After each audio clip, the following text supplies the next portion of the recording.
You ask Tiger to calculate. This deals with linear inequalities with one unknown.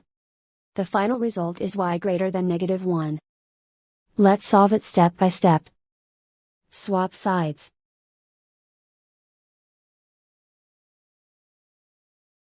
Group all constants on the right side of the inequality. Add 9 to both sides.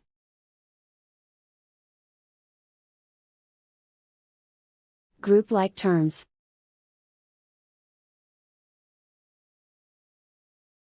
Simplify the arithmetic.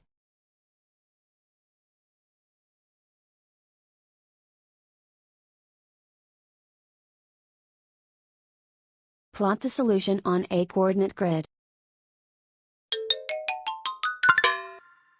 And so the final result is y greater than -1.